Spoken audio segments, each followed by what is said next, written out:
Haleluya, shalom dan selamat pagi kepada setiap jemaat yang telah menghadiri kebaktian online kita pada hari ini. Saya percaya bahwa setiap kita telah sedia dan juga saya percaya setiap kita dalam keadaan yang baik ya untuk kita melayani Tuhan pada hari ini. Jadi mari sebelum kita mulakan kebaktian kita serta pujian dan penyembahan kita selepas ini, mari saya memimpin kita di dalam doa. Haleluya Tuhan. Mari kita berdoa. Bapa kami di surga Tuhan, terima kasih Tuhan untuk hari ini. Kami percaya Tuhan, Engkau beserta dengan kami dimanapun kami berada. Dan kami berdoa ya Bapa, di dalam kebaktian kami Tuhan, biarlah Tuhan setiap pribadi kami Tuhan akan dijamah oleh Engkau. Setiap pribadi kami juga Tuhan akan diurapi ya Tuhan oleh Engkau. Dan juga Tuhan kami berdoa dalam keadaan kami ya Bapa, kami berdoa untuk kekuatan dalam nama Tuhan Yesus. Dan juga Tuhan kami berdoa untuk penghiburan ya Bapa. Haleluya Tuhan. Katilah bagi pujian dan penyembahan kami selepas ini. Bila Tuhan nama-Mu Tuhan yang ditinggikan dan dimuliakan. Dalam nama Tuhan Yesus, mari jemaat kita katakan amin. Haleluya. Haleluya. Mari kita naikkan pujian kita yang pertama, yaitu hidupku takkan sama. Haleluya.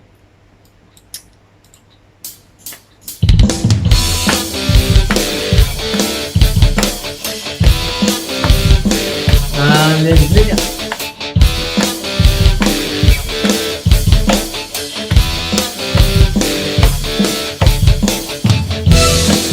Pujilah nama-Mu Tuhan.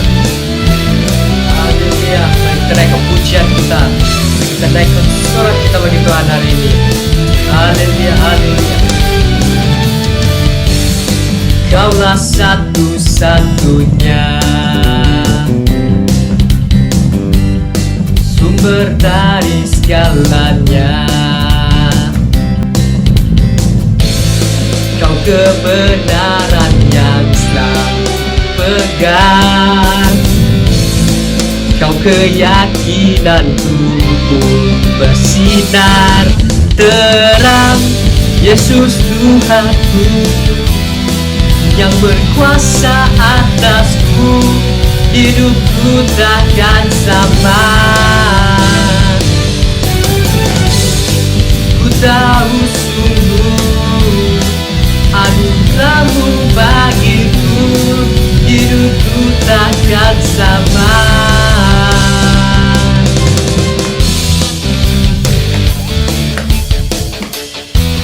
Haleluya.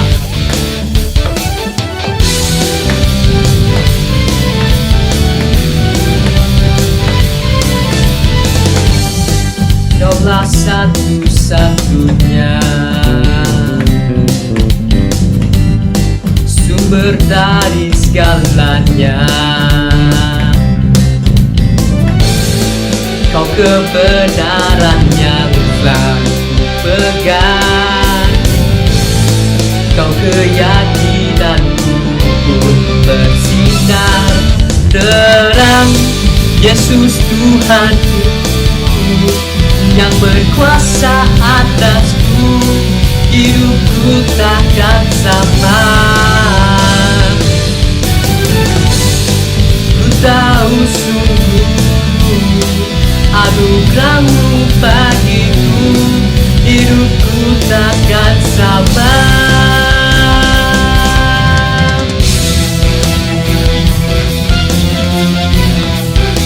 Yes Lord. Haleluya. Hidupku takkan sama tanpa-Mu Tuhan.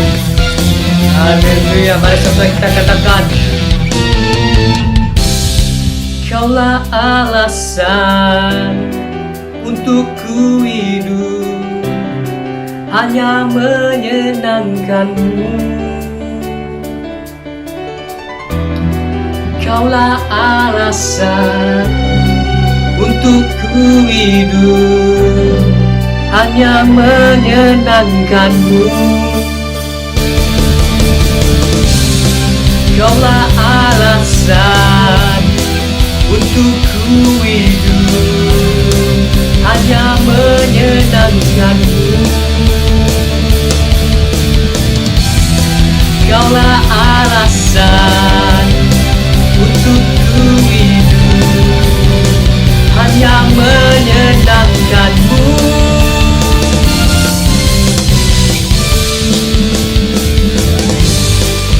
Yesus Tuhanku, yang berkuasa atasku, hidupku takkan sama. Ku tahu sungguh anugerah-Mu bagiku, hidupku takkan sama. Haleluya. Yesus Tuhanku, yang berkuasa atasku, hidupku takkan sama.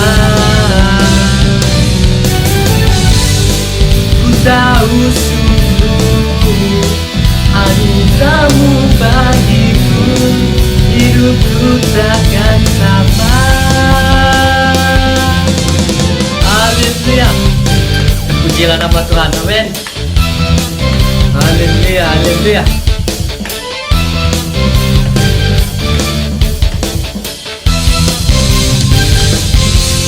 Haleluya, terpujilah nama Tuhan. Mari kita teruskan pujian kita pada hari ini. Mari kita katakan bersorak bagi Tuhan.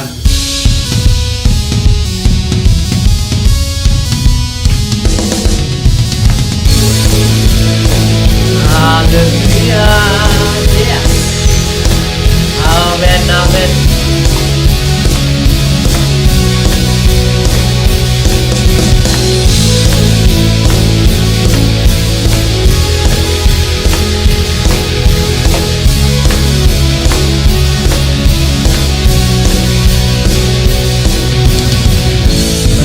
Karang yang teguh,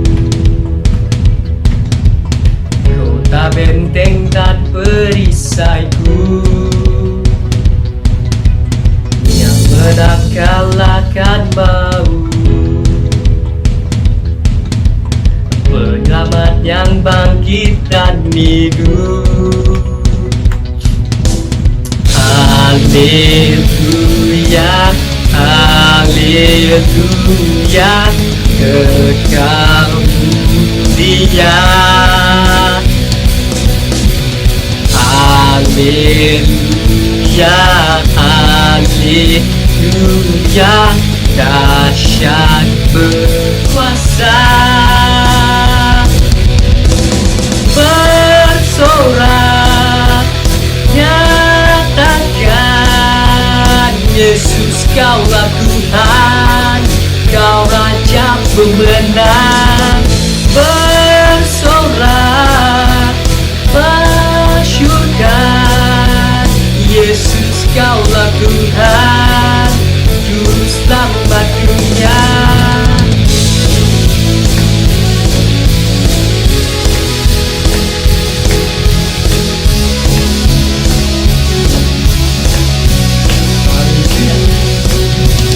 Kau Yesus batu penjuru,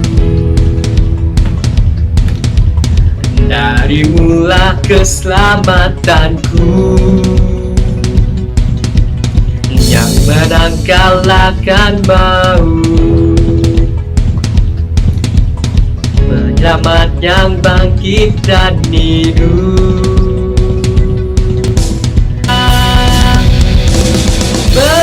Bersorak, nyatakan Yesus Kaulah Tuhan, Kau Raja pemenang.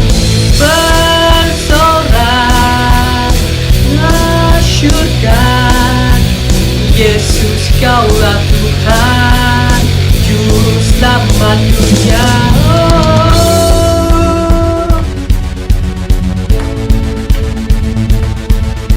Haleluya. Biarlah musik memuji nama Tuhan. Haleluya. Terpujilah Yesus, Juru Selamat kita, batu karang kita. Amin.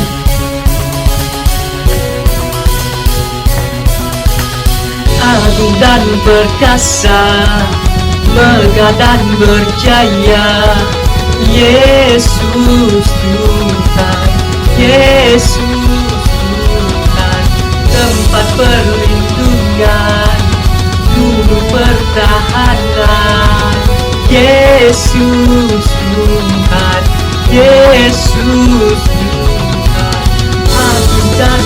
perkasa, megah dan berjaya. Yesus Tuhan, Yesus Tuhan, tempat perlindungan, guru pertahanan.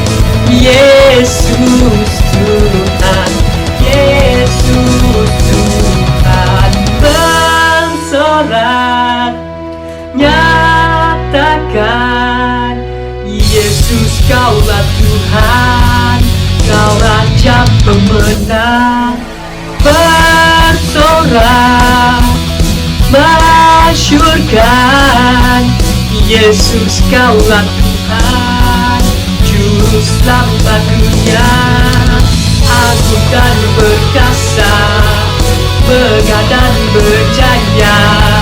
Yesus Tuhan, Yesus Tuhan, tempat perlindungan, guru pertahanan.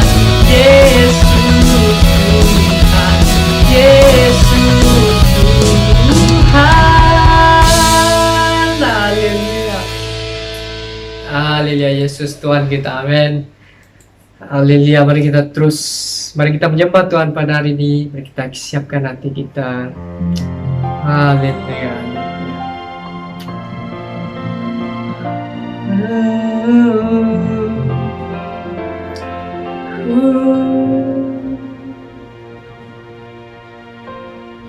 Penuhi hatiku dengan hadir-Mu, ku rindu memandang wajah-Mu, oh Tuhan, di dalam kekudusan-Mu, membawaku dekat dalam hati-Mu. Ku rindu mendengar suara-Mu, oh Tuhan, di tempat kudus-Mu sekarang. Ku rasakan kasih-Mu dan indahnya kekudusan-Mu, penuhi dengan kasih-Mu, diam di hadirat-Mu. Ku mengangkat tanganku dan ku bersyukur menyembah-Mu, penuhi dengan kasih-Mu, diam di hadirat-Mu.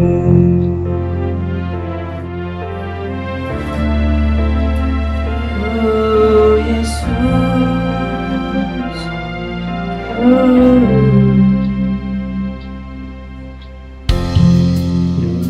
hatiku dengan hadir-Mu, ku rindu memandang wajah-Mu, oh Tuhan, di dalam kekudusan-Mu, membawaku dekat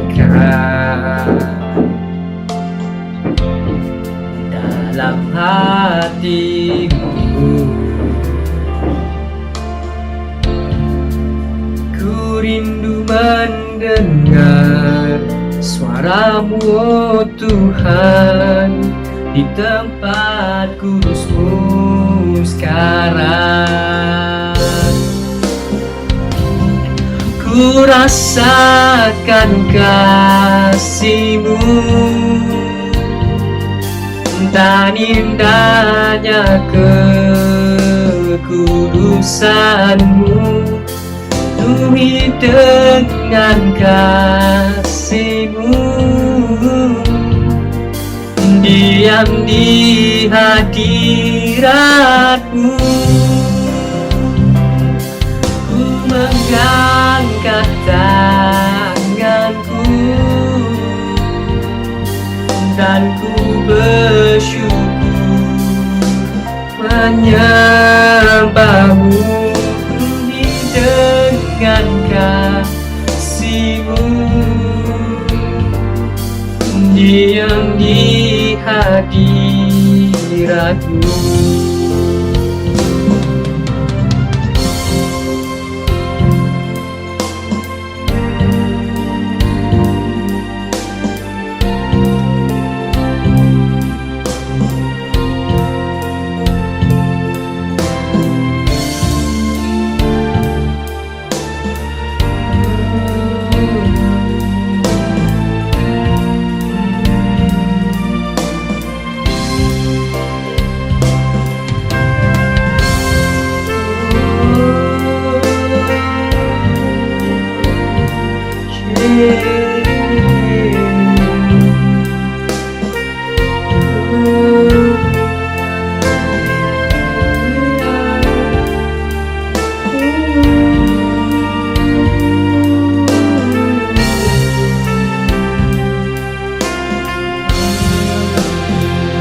Ku rasakan kasih-Mu dan indahnya kekudusan-Mu, penuhi dengan kasih-Mu, diam di hadirat-Mu. Ku mengangkat tanganku dan ku bersyukur menyembah-Mu, penuhi dengan kasih-Mu, diam di hadirat-Mu. Ku mengangkat tanganku dan ku bersyukur menyembah-Mu, penuhi dengan kasih-Mu, diam di hadirat-Mu. Oh, haleluya, haleluya, haleluya. Terpujilah Tuhan. Kami mengangkat nama-Mu Tuhan. Haleluya. Kami menyembah-Mu Tuhan pada hari ini. Supaya Tuhan, Engkau Tuhan dimuliakan di hati aku.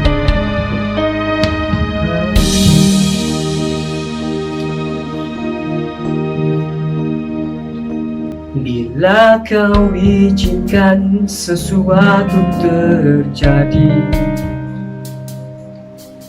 ku percaya semua untuk kebaikanku. Bila nanti telah tiba waktu, ku percaya kuasa-Mu memulihkan hidupku. Waktu Tuhan pasti yang terbaik, walau kadang tak mudah dimengerti. Lewati cobaan, ku tetap percaya waktu Tuhan pastinya terbaik.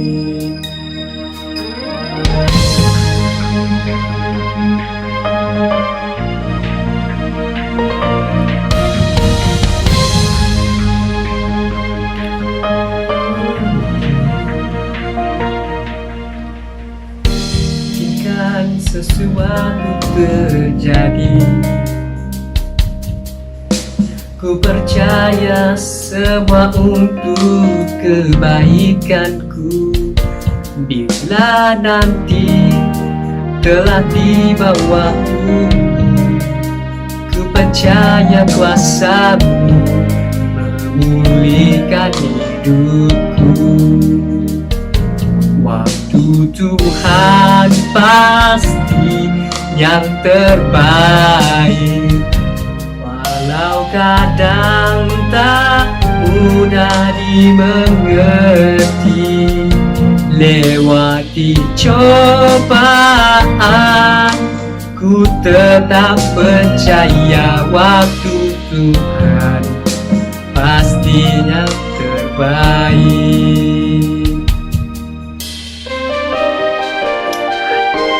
Haleluya Tuhan, kami menyembah Tuhan. Segala pujian bagi nama Tuhan. Hanya Engkau Tuhan yang layak disembah, layak dipuji.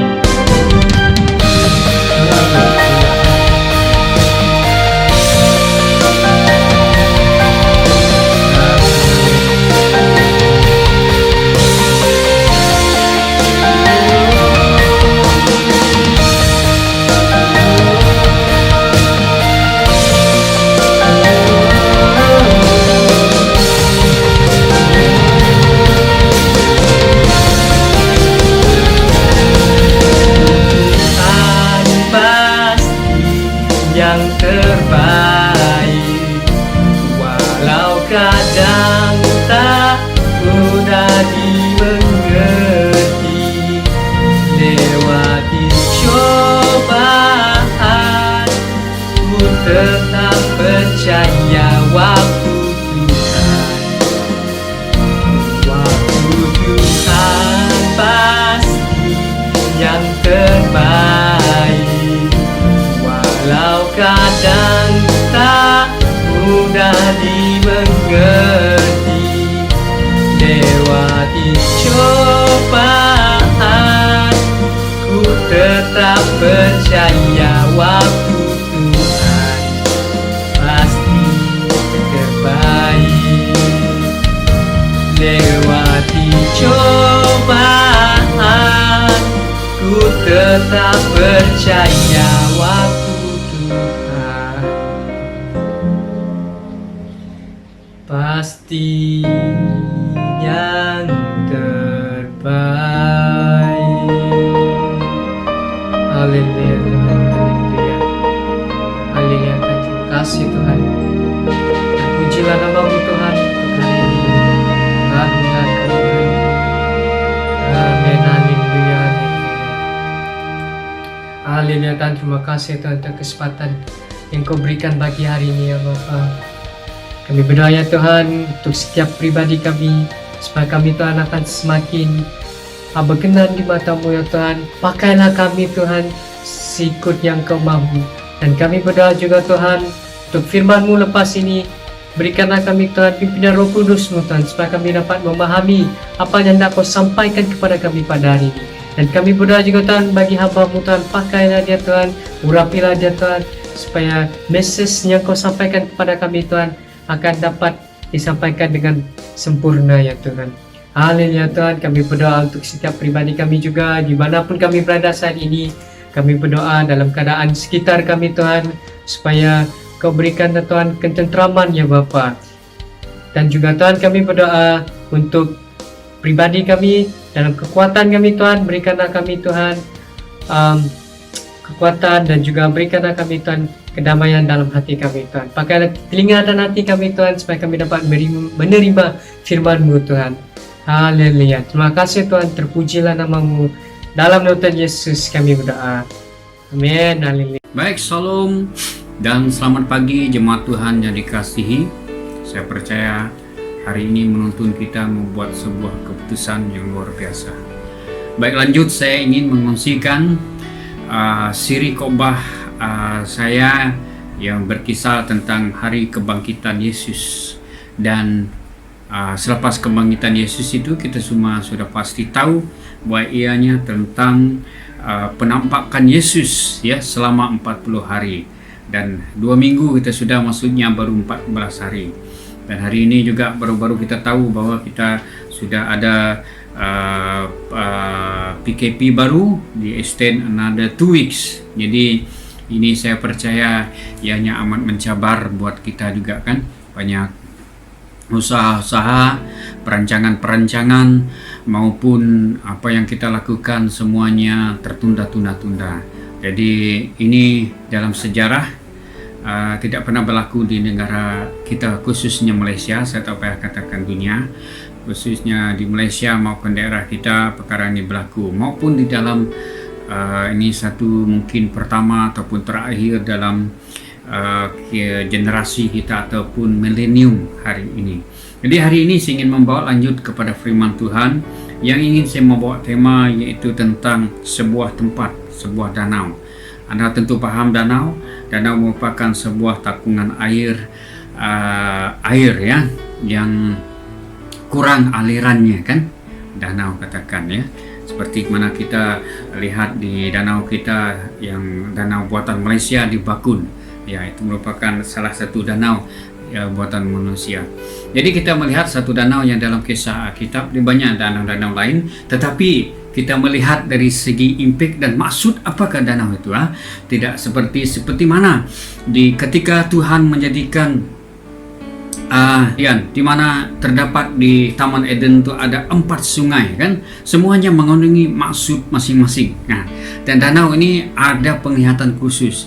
Ya, saya percaya setiap nama-nama sungai dalam daerah kita pun ada nama khusus, ada nama khas, dan ada cerita di sebaliknya. Bukan main pantur-pantur ya, macam Melaka terhasil dari para pokok Melaka, dari para masyarakat sejarah kan, dan semuanya terhasil. Dan kita lihat dalam konteks di dalam firman Tuhan pada pagi hari ini, kita melihat bagaimana cerita-cerita tentang penampakan Yesus di Danau Tiberias. Kita lihat di Danau Tiberias, di mana ketika itu saudara, Danau Tiberias merupakan sebuah lokasi ketika Yesus menemukan anak muridnya.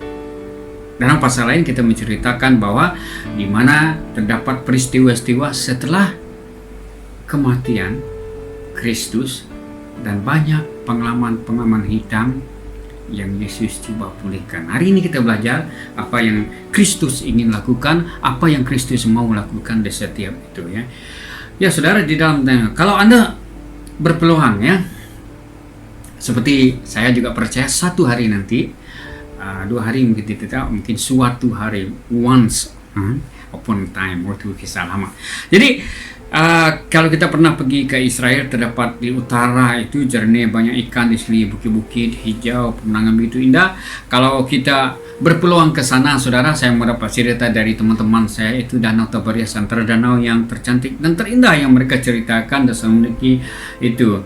Dan danau ini memiliki 4 nama, saudara ya. Galilea, Tiberias, Genesaret, dan Kereret ya. Masing-masing memiliki pengertian. Seperti yang saya maklumkan, di daerah kita masing-masing ada pengertian dan nama. Ada juga cerita di sebaliknya kan. Ini yang biasa kita tengok. Haleluya. Ya, itu di Danau Tiberias itu menceritakan itu banyak cerita. Jadi saya terangkan satu persatu untuk kita ketahui apakah di sebalik, supaya kita dah tahu pasti ini cerita apa di sebalik. Ada 4 danau itu saudara. Yang pertama saya ingin kongsikan tentang Danau Galilea yang bermaksud revolution of wheel ya. Itu putaran roda. Dikatakan revolusi of wheel, itu putaran roda. Itu dikatakan Galilea. Tiberias itu berceritakan tentang good vision, bicara mengenai optimisme ataupun pengharapan ya. Kalau kita memiliki good vision ataupun pengharapan yang jelas, itu yang kita mau. Genesaret saudara, Garden of Prince ataupun Taman Diraja macam tu Garden of, ini cerita. Dan Kineret itu hub ataupun harpa, itu Kineret itu hub, itu kecapi hub dalam itu kan. Kalau kita lihat kecapi itu macam permainan tradisi orang Yahudi. Itu cerita-cerita tentang peristiwa terjadi di danau itu ya, di mana Yesus menampakkan diri. Kita buka saudara di dalam Yohanes pasal 21 ayat 1 sampai 7. Panjang ceritanya, saudara. Saya kupas kita satu persatu ya. Ceritanya berjalan satu dari satu itu. Ayat pertama, saudara, yang menceritakan begini. Kemudian Yesus menampakkan diri kepada murid-muridnya di pantai Danau Tiberias, dan ia menampakkan diri sebagai berikut ya. Yang menampakkan dirinya kepada itu. Nah, peristiwa itu begini. Ada muridnya tidak tahu kan? Anda juga tahu kan bahwa itu. Dan kesadaran ini bagaimana kan? Terkadang itu kenapa Yesus menampakkan diri? Kenapa perlunya Yesus menampakkan diri kepada murid-muridnya? Dikala apa yang kita harapkan sudah tidak kita ketemukan. Ya. Ketika apa? Paling sinonim dalam hidup saya sendiri secara pribadi, saudara. Ketika umur saya 12 tahun, baru melangkah baru beberapa hari dalam tahun baru ya, pada tahun 89. Pada saat itulah mendiang ayah saya kembali kepada Tuhan, dipanggil Tuhan. Nah, segala sesuatu yang saya harapkan di mana saya menjalani ketika hidup itu secara agak memang mencabar ya, sebab saya kehilangan seorang ayah, tempat apa segalanya kan, setelah saya ceritakan itu. Mau diceritakan keputusasaan itu tidak, saudara ya, tetapi dia amat mencabar. Segala bebanan keluarga dan apapun terpikul secara langsung di depan saya, yang saya kayak masih mentah, tidak tahu apa yang harus diputuskan, apa itu orang bercerita. Itu dikatakan begitu juga dengan murid-murid Yesus, saudara. Mereka ketika Yesus sudah wafat dan mereka kembali seperti kehidupan biasa mereka ya, mereka menjalani seperti nelayan, semua itu kembali kepada itu ya. Sewaktu dipilih Yesus, mereka menjadikan penjala manusia waktu Yesus dikubur, dan sebelum mati mereka ada mengalami kekecewaan secara jasmani yang kami harapkan sudah tiada lagi. Nah, pentingnya untuk kita mengerti firman Tuhan. Pentingnya sekali lagi saya tekan untuk kita mengerti sabda Tuhan. Murid-murid Yesus, mereka tidak mengerti apa yang dikatakan bahwa 3 hari anak manusia harus mati dan pada hari ketiga dia bangkit. Tidak mengerti. Syukur kita pada hari ini pengertian itu tersebar luas, sebab Anda dan saya memiliki Roh Kudus yang diutus oleh Bapa Surgawi. Nah, saat-saat dingin itu Tuhan, kita merasa jauh, tidak menjawab segala pergumulan respon kita. Contohnya saya sering tanya, apa respon kita apabila Yesus yang kita percaya di iman tidak kelihatan itu? Ini sangat penting. Apa respon kita? Bagaimana kita mengendali hidup kita ini, saudara? Nah, mari hari-hari yang sedang pemisahan ini, saudara, ketika macam inilah, ketika Yesus itu sudah dikatakan sudah wafat, meninggal menurut ukuran manusia. Nah, ingat, saudara, ketika inilah proses penapisan, orang kata, ya. Orang Sabah bilang saring, Mbak. Mula saya tidak tahu apa itu saring. Cari saring sama saya. Sebab ada orang-orang kita nama saring, Mbak. Hampir sejawab kawan saya, ada apa? Di sekolah saya dulu kan saring. Saya cari ketika penapisan. Ya, filter. Ya, seperti renungan yang saya bawa lepas tentang lalang dan gandum. Biar sama-sama tumbuh. Pada akhirnya Tuhan akan mencari siapakah benar-benar mengikut Tuhan, siapakah benar-benar yang mempercayai Dia, yang sungguh beriman kepada Dia. Dalam Maleakhi 3:18, maka kamu akan melihat kembali perbedaan antara orang benar dan orang fasik, antara orang yang beribadah kepada Allah dan orang yang tidak beribadah kepada Allah. Ya, Tuhan datang untuk memberi harapan kepada murid-murid yang kecewa, saudara. Yesus menampakkan diri untuk murid-murid Yesus seperti Anda dan saya kecewa. Yesus datang menampakkan diri. Banyak hal yang kita kecewa. Tapi percaya, selagi Anda punya harapan, waktu, panggillah Yesus yang hidup itu kan. Ciri-ciri orang kecewa ini saya bagikan kepada 3 saudara, ya. Di mana orang kecewa yang pertama itu iman yang menurun, redup. Seperti pengikut setia Yesus, ya, yaitu Petrus, di mana namamu bukan Simon, tetapi batu karang, Petrus. Sangat bangga, excited. Kemana you pergi? Saya pergi Tuhan. Kemana you ada? Saya ada Tuhan. Hanya dipertanyakan, bukankah kamu pengikut? Bukankah ini bersama dia? Sampai bersumpah lagi, dia kan 3 kali menyangkal kan. Saya tidak mengenali orang itu. Luar biasa kan? Nah ini ketika itu ada sewaktu-waktunya kita seakan begini kan, melihat keadaan di mana iman yang menurun begini saudara kan, sebab kita tidak mempunyai pekerjaan yang harus ya. 7 murid ya kembali menjadi penjala ikan, kembali kepada manusia lama mereka. Perjalanan rohani menurut dalam Lukas 24 itu mencatat saudara, 2 orang muridnya itu Lukas, Kolofas, dari Yerusalem jalan ke Emmaus ya. Perjalanan mereka menurun, menjala ikan dan semuanya setapak kembali menjadi semua kembali seperti biasa ya, tak ada pengharapan lagi. Selama ini kita Yesus ikut guru kita, tapi dia sudah tak ada, kembali seperti biasa ya. Sebab mereka tidak menemukan apa mereka cari, mereka tidak menemukan. Itulah baiknya Yesus yang meyakinkan Anda dan saya pada hari ini, sentiasa menampakkan diri secara pribadi kepada kita semua. Amin. Saya sangat percaya Tuhan Yesus tidak pernah mengecewakan. Seperti awal kita katakan, Maria yang sungguh-sungguh mencari Yesus, sehingga Yesus belum sempat pergi ke Allah Bapa, dia menemukan Maria Magdalena, sebab dia tahu hati Magdalena betul-betul kepada dia. Sesuai dengan misi pertama Tuhan, aku mencari manusia yang berdosa, manusia yang hilang, anak manusia mencari manusia yang hilang.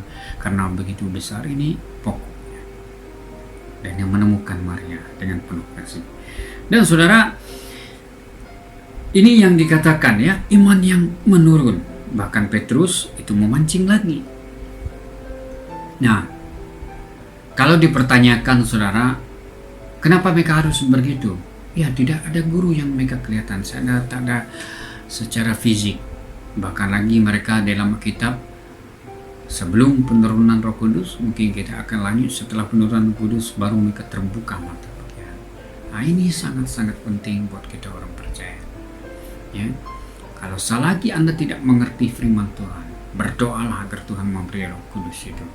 Sebab itu Tuhan Yesus berkata, berdoalah kepada Bapa, yang terbaik Bapa akan memberi rohnya kepadamu. Ini sangat signifikan buat kita semua saudara, sebab Tuhan memberi yang terbaik kan, seperti Musa, dan Tuhan mengatakan, aku akan membagikan sebagian daripada rohku kepada mereka. Luar biasa, yang terbaik, yang tidak dicipta reka oleh manusia. Yang melalui rohnya kita mendapat iman dan apa? Kan ini roh Tuhan yang diberikan. Yang kedua itu pengenalan akan Tuhan itu sudah semakin kabur. Ya, sedikit demi sedikit kabur. 2 murid yang jalan ke Emmaus itu, di tengah-tengah mereka tidak tahu yang Yesus itu bersama mereka. Apabila dipertanyakan, tidakkah kamu tahu apa yang terjadi? Ya, itu saja. Yesus ini telah disiksa, dibunuh orang Yahudi. Mereka tidak tahu itu Yesus. Nah, hari ini pertanyaan saya, kita semua, apakah kita sadar bahwa di samping kita itu atau di sekeliling kita itu utusan Tuhan, ataupun Tuhan itu sendiri, ataupun Yesus itu sendiri? Seperti mana dalam Yohanes, domba-dombaku mengenal suaraku. Kalau kita mengenal Tuhan, pasti kita tidak akan terkeliru. Apakah betul itu Tuhan? Bapa tidak pernah selalu, takkan pernah selalu memperkenal diri dia kepada anak, betul? Amin. Halo anak, saya ini bapak kamu. Halo, esok hari lagi anak, kenal tak suara bapak ataupun ibu dia? Otomatis ada rangsangan, bunyi tangisan, suara nyanyian, itu bapak saya, itu suara anak saya, suara mak saya, kan? Ya, sebab kita mengenal Tuhan dengan jelas. Yang ketiga itu saudara, iman yang sentiasa berkompromi, yang maafkan saya mencontohkan dalam English is always excuse me, yang macam itu kan, sorry lah, excuse me, I don't know. Yang ini kan Petrus ingin menjadi rakan-rakannya kembali menjadi penyala. Apakah pengharapan kita? Nah, ingat saudara, seperti mana dikatakan Yesus datang memberi pengharapan. Itu poin pertama. Dia beri harapan supaya kita tidak tercari-cari. Harapan yang telah kita kenali di dalam Yesus, pengenalan kita sudah mengenali tentang Juru Selamat itu tidak kita tercari-cari, tetapi kita temukan dengan pasti. Roh Kudus menjelaskan kita sampai A to Z, tidak pernah gagal. Ya, saya sering juga gagal sebagai manusia. Ya, baik dari segi pikiran ataupun disiplin diri saya untuk bangun ketika Roh Kudus berbicara, sentiasa saya katakan, Roh Kudus bangunkan saya. Memang betul, Roh Kudus tak payah kamu pakai alam kamu sensitif dengan dia akan bangunkan. Anda dan saya mengalami ini, saya percaya ini semua kan. Jadi Yesus hadir memberi pengharapan. Yang pertama saudara kan, Yesus memberi pengharapan. Yang kedua kita mau lihat, yaitu Yesus datang untuk memberi makan. Ya. Kenapa belum makan? Makan itu keperluan saudara. Hari ini dalam MCO banyak bantuan-bantuan kemanusiaan yang dimaksudkan bantuan-bantuan makanan. Ya, makan untuk hidup, jangan coba di sebalik dia. Ya, kita makan untuk hidup. Ya, Yesus datang memberi makan. Dalam ayat 5 Yohanes 11 kata Yesus kepada mereka, "Hai anak-anak, adakah kamu mempunyai lauk pauk?" Jawab mereka, "Tidak." Khusus ketika Yesus hadir di dalam rumah tanggamu, di dalam pribadimu, mana kau berada, Yesus mengetuk, "Anak-anak, anakku, apakah keperluan yang ada dalam hidupmu?" Nah, ini Yesus menyapa mereka. Maka katakan jujur, tidak. Kembali saya pada pokok bangkarnya, kan mereka sangat berpengalaman. Kenapa tidak ada lauk?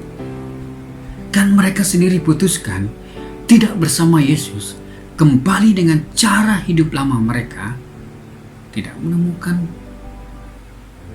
hasil. Amin. Mereka kembali. Nah, kita lihat renungan ini saudara. Ada satu perkataan kalau kita lihat, coba belajar. Ya, perkataan daripada Asar, makanya sangat sinonim kalau kita lebih arif. Saya tidak katakan saya arif, bukan. Jika saya pun sama-sama belajar dari perkataan Alkitab, perkataan Asar, yaitu seperti Perjanjian Lama Ibrani, itu Perjanjian Baru itu dalam Yunani. Kalau kita lihat perkataan Asar itu sangat mendasar. Contohnya saya sering gunakan macam kontekstual pada hari ini, seperti mana kita tahu padi. Padi kalau diterjemahkan dalam bahasa Inggris itu paddy, kan?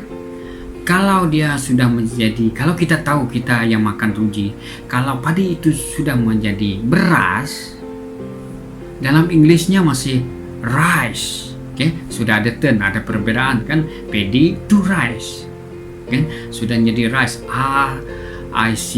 rice. Tetapi kalau sudah menjadi nasi, Inggris tak dapat menerjemahkannya. Inggris masih katakan rice. Nah, itu perbedaan kalau sudah. Dan kita lihat apa yang saya ingin sentuh di sini. Kata Yesus, hai anak-anak, apakah kamu? Nah, saya pasti selepas ibadah kita bagi respon jika seseorang bertanya di manakah kamu makan, bagaimana di sini. Tuhan bertanya kepada muridnya. Perhatikan perkataan anak itu, saudara. Ya, anak itu dalam nama ada how we respond. Asal anak itu, saudara, itu paidion. Anda lihat dalam slide itu dikatakan paidion. Itu anak itu memeluk naungan orang tua. Betul nama anak. Ya, anak saya memerlukan naungan saya kan, anak Anda juga. Betul, kalau yang masih dalam persekolahan, kalau yang masih kecil itu memerlukan naungan orang tua, di mana orang tua berada. Nah, saya masih ingat ketika dulu-dulu mungkin Anda juga pernah mengalami dia. Ketika zaman-zaman penamatan bujang kita kan, bila saya balik di kampung, yang pertama kali saya balik Singgah Minggu, banyak di interview, banyak interview begini. Mana cucu saya? Mana anak kamu? Aduh, saya rasakan nih. Kenapa mereka tidak tanya pribadi ini lagi, kan? Pribadi kita, kan? Kenapa tidak bawa cucu saya? Ada yang sedih kalau orang tua yang panggil sudah nenek-nenek atau mana tahu saya tidak sempat lihat cucu saya. Kenapa kamu balik seorang saja? Ya begitu kan? Sebab mereka memerlukan naungan orang tua. Kalau ada anak di situ ada orang tua, dia bapak, ya kan? Yang itu. Bayangkan saat Petrus rasa kecewa dengan respon dengan kecewa. Nah, kau siapa? Orang anak ini umur kamu sebaya. How we respond something, kan? Menyalahkan Tuhan. Tetapi Petrus maaf tidak ada. Bayangkan dalam kekecewaan. Tiba-tiba ada seorang yang tidak kita kenali berkata kepada kita, hai anak. Macam mana? Kan? Hai anak. Kalau kita tahu dia orang tua, mungkin kita respon. Tetapi Petrus dalam kekecewaan dia sudah insaf katakan tidak ada. It's mean, saudara. Ada sesuatu khusus ketika Tuhan adil. Kita kena hati-hati menjawab. Ketika pertolongan Tuhan hadir, nah dari situlah. Kadang-kadang banyak kita gagal juga kan, seperti ini kan. Kalau dikatakan kau siapa? Saya ini nelayan lah. Apa bertanyakan? Kami sudah balik, tidak ada apa sibuk. Tapi Yesus mau beri tanggung jawab, tidak ada. Sungguh luar biasa, kan? Jadi ini membuatkan sebuah Tiberias itu menceritakan sebuah rombokan, ya, satu penglihatan yang luar biasa. Tiberias, peristiwa ini terjadi memberi satu seperti yang saya katakan. Tiberias maksud yang kita belajar dari suatu good vision, good vision untuk setiap orang, ya. Menyalahkan Tuhan apa berlaku, bertanya, tetapi mari kita beri respon yang benar di hadapan Tuhan. Kita tidak tahu pertolongan Tuhan itu bagaimana datang rupanya, tetapi kalau kita percaya Tuhan, inilah aku, ya. Macam banyak mungkin kita pernah mendengar respon-respon pertolongan Tuhan, cerita orang tua yang ketika banjir dan akhirnya datang. Mungkin Anda pernah mendengar, saya tak payah ulang lagi, dan menyalahkan Tuhan kenapa tidak menolong dia.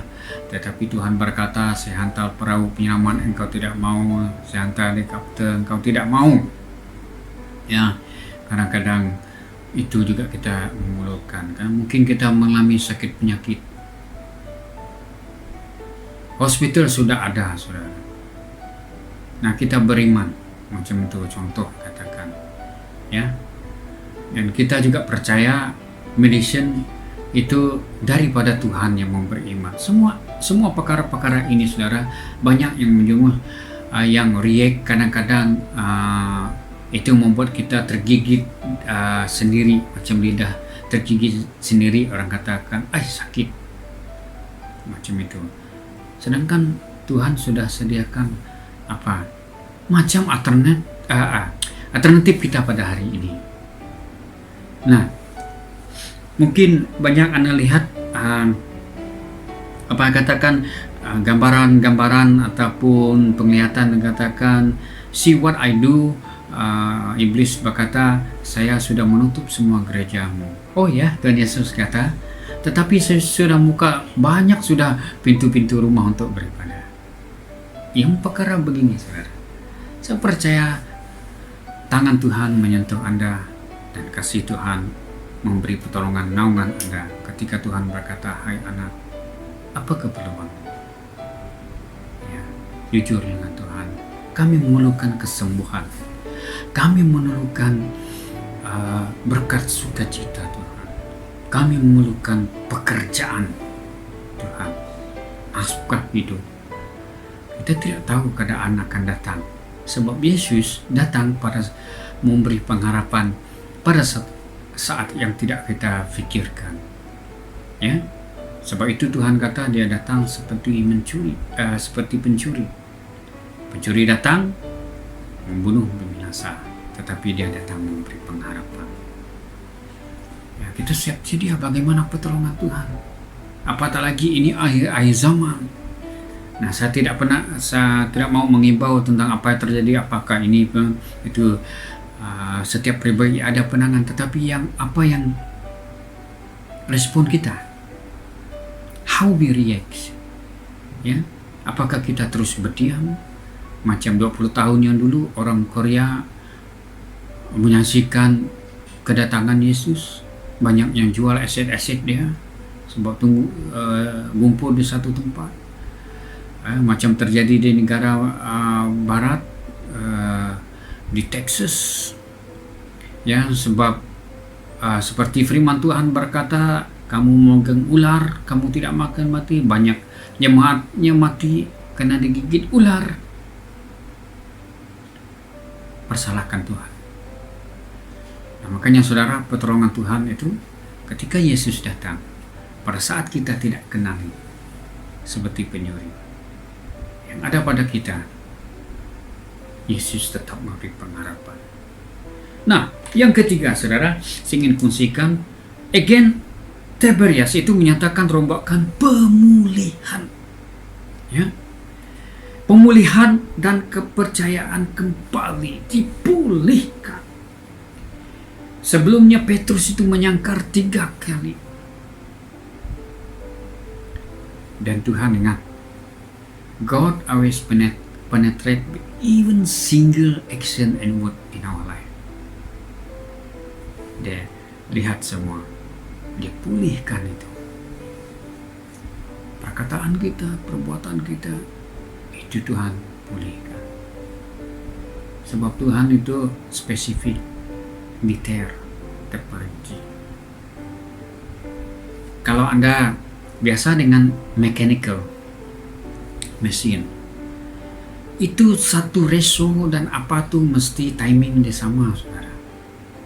Kalau satu silap tidak hidup. Saya punya pengalaman. Kenapa saya kata saya bukan background, tak ada pendidikan itu, tapi mau pengalaman saya yang nakal-nakal buka. Ada kereta lama saya dulu, mungkin ada rakan-rakan yang tahu kereta lama saya, do you know kapan whatever itu, dulu saya buka, ada satu nama part itu di mana dia kata distributor. Mungkin Anda yang ada kita tahu tentang ini distributor. my car was itu Mitsubishi Colt, anak kuda Colt. Saya mau cuci kontak dia semua, saya mau servis ya, but I didn't mark di mana itu, kan? Saya cabut, saya servis cantik, saya pasang balik saudara, sampai baterai habis, tidak hidup itu kereta. Sudah lari, sudah timing, sudah lari, semua sudah lari. Kena panggil mekanik. Mekanik tanya apa kamu buat? Oh ya, cerita baru dia kasih itu baru hidup. Then our life like that. Allah kita memperhatikan, kan? Anda dan saya, kan? Supaya Tuhan pulihkan. Macam body kita ini, apapun kita makan, saudara, ini body kita sentiasa bekerja keras untuk memperbaiki, ya, untuk memperbaiki. Ada rekan dokter saya bercerita bagi rekan-rekan sahabat kita yang masih alkoholik itu, minum-minum itu, dia tidak tahu bagaimana kita punya buah pinggang ketika kita flat, orang katakan tidurlah flat bawah itu, buah pinggang kita itu bekerja keras untuk menghapus semua itu, saudara, itu lebih berat daripada apa yang kita pikir untuk ditapis untuk kebaikan tubuh kita.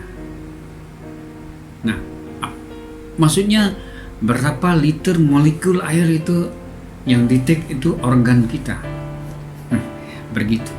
Dan apa kita perbuat itu Tuhan itu pulihkan setiap detail. Nanti kita lihat kenapa saya katakan begitu, saudara. Nah, kita baca ayat ini, saudara, ya, ayat kedua dan itu.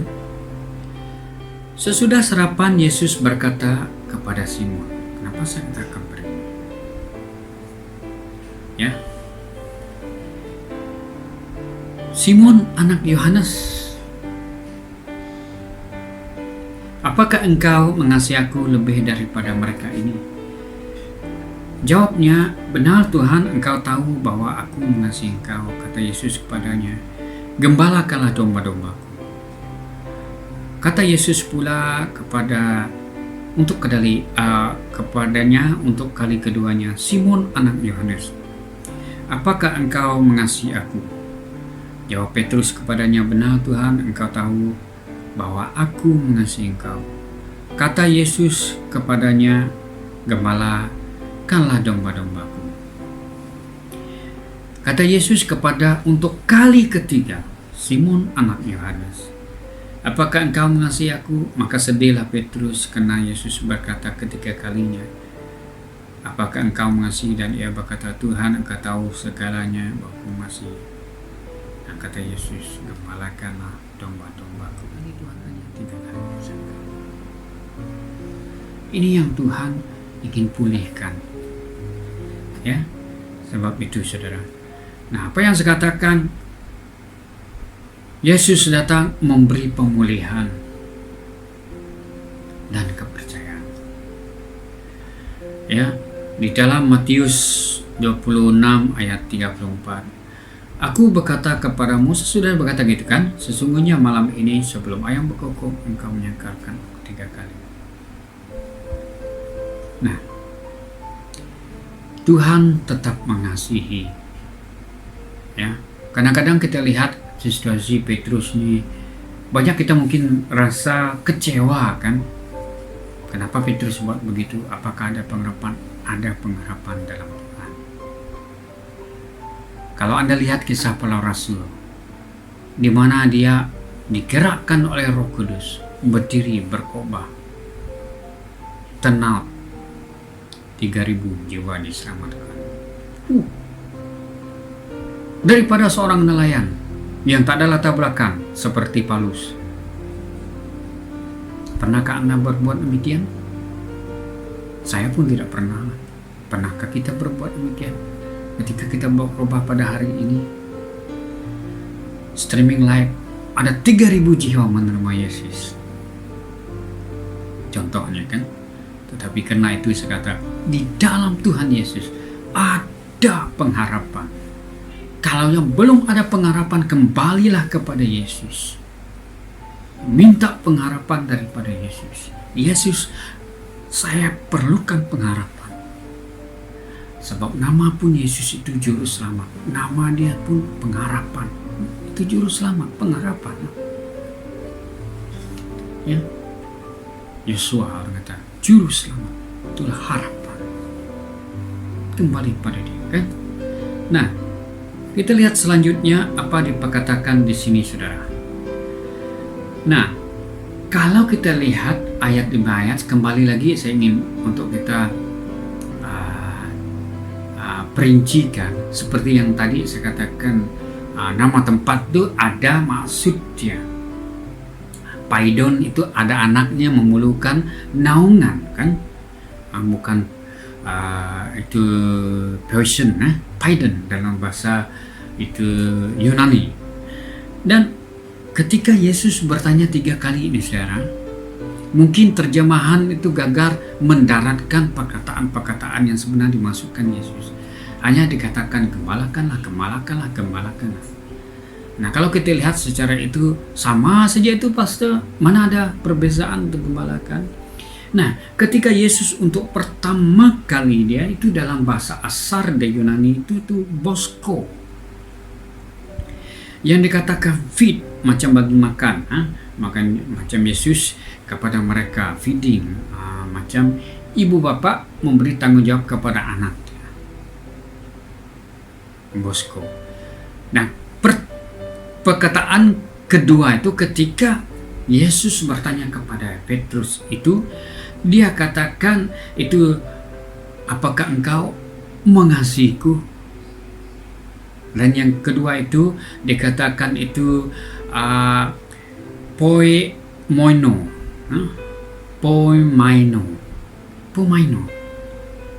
Maaf tulisan mungkin sebutan saya tidak tepat supaya Anda lihat. Itu berarti supervise ataupun itu mengiringi, memantau, supervisor, kan? Supervise, lihat mereka. Ya. Bukan sekadar memberi makan, perhatikan mereka. Ya.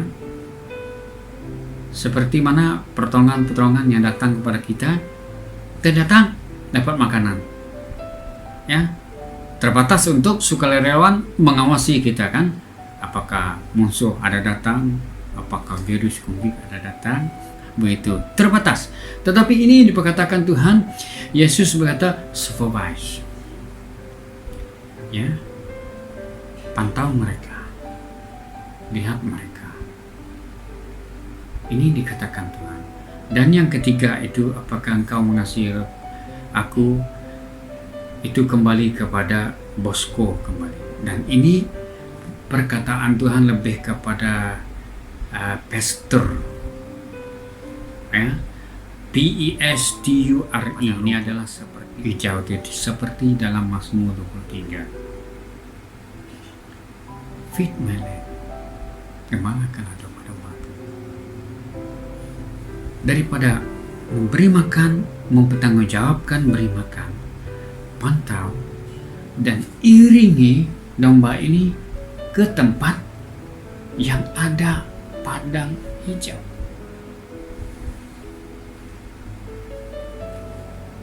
Mungkin kita terfikir sebab kita berada dalam garis khatulistiwa ini, saudara. Sebab itu perkara biasa kita lihat kehijauan. Pokok apa kita bangun hijau. Tetapi dalam Middle East, penempatan dia lebih kepada padang gurun, saudara. Ya, kebanyakannya padang gurun. Bagaimana mungkin senang dan mudah untuk domba-domba mendapat rumput yang hijau? Makanya Daud membayangkan, Tuhan adalah gembalaku, takkan kekuranganku. Dia membaringkan aku di padang yang berumput hijau. Kalau kita di sini, alah, easy lah. Saya mau baring di tempat padang rumput hijau. Tempat rumput saya memang Ya, saya juga sentiasa potong rumput di halaman rumah saya, saudara. 2-3 beberapa hari tumbuh balik lagi. Ini dikatakan padang rumput. Ya, tetapi kalau Anda di tempat sana, aduh, itu satu-satu yang seperti berlian buat kita. Ya, seperti begitu. Makanya, saudara, iringi mereka. Dikatakan gini, cari tempat di mana ada padang rumput yang hijau. Di mana ada padang rumput yang hijau, cari supaya ditemukan. Supaya domba-domba ini boleh cari makan. Itu sebenarnya pengharapan Yesus kepada si Petrus. Sekali lagi Tuhan ingin berkatakan memulihkan kita pada hari ini, daripada dasar yang tidak tahu kepada dasar yang mengerti sesuatu di dalam Tuhan. Ya, cari padang rumput yang hijau. Ya, kita mengiringi domba-domba kita. Makanya sering saya katakan begini, saudara. Banyak orang mempunyai pendirian begini, hamba Tuhan, dan lebih kepada pastor-pastor. Nah, kalau kamu bukan hamba Tuhan, kamu hamba siapa? Dua saja di dunia ini kan, Tuhan dan kegelapan. Itu saja. Nah, semua kita hamba Tuhan. Ada yang berani katakan, bukan, saya bukan hamba Tuhan, saya bosnya Allah. Ada? Tidak mungkin kan? Kita mengerjakan apa yang Tuhan tuntutkan. Banyak orang salah tafsir kalau hamba Tuhan tuh hamba tidak punya apa-apa. Padang rumput yang hijau tidak pernah kekurangan. Anda dan saya mengalami dia. Amin. Makanya saudara, kita melihat suatu dasar-dasar yang luar biasa ini, ya. Nah, saudara, apa yang kita pelajari pada pagi hari ini? Pertama, pengharapan, dan Yesus datang memberi pengharapan, dan Yesus datang itu memberi keperluan, dan Yesus datang memberi pemulihan. Inilah peristiwa yang terjadi di Danau Tiberias ketika Yesus menampakkan diri. One day having a breakfast. Ya, Tuhan kata, mari sini, marilah kita makan. Ya, memberikan peluang. Tuhan Yesus memberkati. Mari kita berdoa. Bapa, terima kasih atas buat berkat sukacitamu. Kami berdoa Tuhan agar firman-Mu itu berkuasa bernaung atas hidup kami dimanapun kami berada. Berkati sidang jemaat-Mu yang menikmati live stream ini Tuhan, agar mereka juga diberkati di dalam nama-Mu. Seperti Yesus yang sering katakan, mereka diberkati dengan luar biasa, sebab kasih Tuhan tidak pernah terputus-putus memberkati kehidupan kami. Di dalam Engkau yang berkuasa. Berkati Bapa. Jika Tuhan mau berdoa, juga mari kita angkat tangan bersama-sama. Tuhan Yesus memberkati kehidupanmu dimanapun engkau mau berada. Yesus memberkati dalam rumah tanggamu, dalam suami istrimu, Tuhan pelihara dengan baik. Dalam pekerjaanmu, Tuhan memperlihatkan terbaik. Tuhan memberkati majikan dan masa depan anak-anakmu, dan persekolahan anakmu terjamin, sebab ada kuasa Yesus yang memberkati. Terima kasih Bapa, engkau berkuasa. Di dalam nama Bapa, Anak, dan Roh Kudus, kami percaya dan berdoa. Yang percaya bersama katakan amin, amin, amin. Amin. Saudara, sekian kebaktian kita. Kita jumpa lagi pada minggu-minggu hadapan, dan mungkin dalam selang waktu, dalam beberapa minggu saya akan membawa renungan untuk kita bersama nikmati indahnya perjalanan bersama Tuhan. Tuhan Yesus memberkati saudara. Jumpa live dalam seperti biasa dalam 10.30 pagi kita live streaming. Oke, Tuhan Yesus memberkati.